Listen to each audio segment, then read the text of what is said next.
குறித்து பல்வேறு செய்திகள் பரப்பப்பட்டுக்கிட்டே இருக்கு. கடந்த 2-3 நாளா விவசாயிகள் கேட்கக்கூடிய எம்எஸ்பி அந்த குறைந்தபட்ச ஆதார விலையை கொடுக்க முடியாது, விவசாயிகள் கேட்குற அந்த சுவாமிநாதன் பரிந்துரைகளை அமுல்படுத்த முடியாது, அது சாத்தியமே இல்லாதது அப்படின்லாம் சில பத்திரிகையாளர்கள், பொருளாதார அறிஞர்கள் அப்படிங்கிற பேரில் பலரும் ஆங்கில இதழ்களில், இணையதளங்களில் கட்டுரைகள் எழுத ஆரம்பிச்சிருக்காங்க.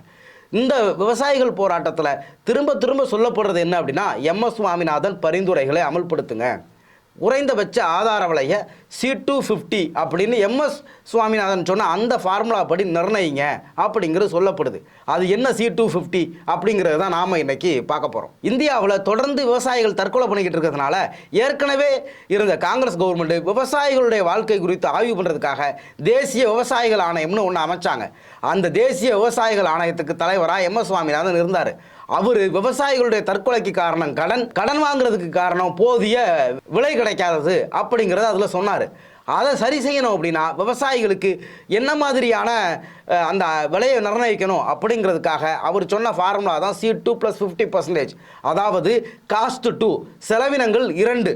விவசாய தொழிலாளர்களுக்கு கொடுக்கக்கூடிய சம்பளம் கூடுதலாக அந்த வயலில் வேலை செஞ்சு உழைக்கக்கூடிய அந்த விவசாய உழைப்புக்கான கூலி, அந்த நிலத்துக்கான வாடகை, இதுதான் C2. அதாவது இடுபொருள் செலவு, விவசாய கூலிக்கான சம்பளம் அப்படிங்கிறது ஒரு செலவினமாகவும், விவசாயியுடைய உழைப்பு, அதில் மூலதனமாக இருக்கக்கூடிய அந்த நிலத்துக்கான வாடகை அப்படிங்கிறது செலவினம் 2ஆகவும் கணக்கிடப்பட்டு காஸ்ட் 2 கூடுதலாக 50% வச்சு கொடுக்கும்போது ஒரு விவசாயி தன் கடன் வாங்குகிற நிலைமைக்கு தள்ளப்பட மாட்டான் அப்படிங்கிறது அந்த தேசிய விவசாயிகள் ஆணையத்துடைய பரிந்துரை.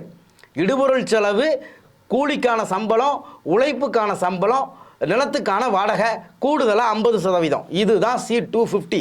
இதை நிறைவேற்றுறது தான் கஷ்டமானது, சாத்தியம் இல்லாதது அப்படின்லாம் நம்ம ஊரில் இப்போ பொருளாதார அறிஞர்கள் பேச ஆரம்பிச்சிருக்காங்க. இந்தியாவில் விவசாயிகளுக்கு இருக்கக்கூடிய கடன் 1 லட்சம் கோடி, ஆனால் கார்ப்பரேட்டுகளுக்கு தள்ளுபடி செய்யப்பட்ட கடன் 25 லட்சம் கோடி. இந்த 1 லட்சம் கோடியை தள்ளுபடி பண்ணுங்க அப்படின்னு சொன்னால் அது சாத்தியம் இல்லை அப்படின்னு சொல்லுவாங்க. ஆனால் கார்ப்பரேட்டுகளுக்கு 25 லட்சம் கோடியை தள்ளுபடி பண்ணுவாங்க. இந்தியாவில் கார்ப்பரேட்டுகளுக்கு விதிக்கக்கூடிய வரி விகிதத்தை 40%லிருந்து 22% நிர்மலா சீதாராமனால் மாற்ற முடியும். ஆனால் விவசாயிகள் தான் உழைப்புக்கும் தான் நிலத்துக்கும் தான் செலவழித்த இடுபொருளுக்கும் பணம் கொடுங்க அப்படின்னு கேட்டால் முடியாது, அது சாத்தியமற்றது அப்படின்னு சொல்கிறாங்க.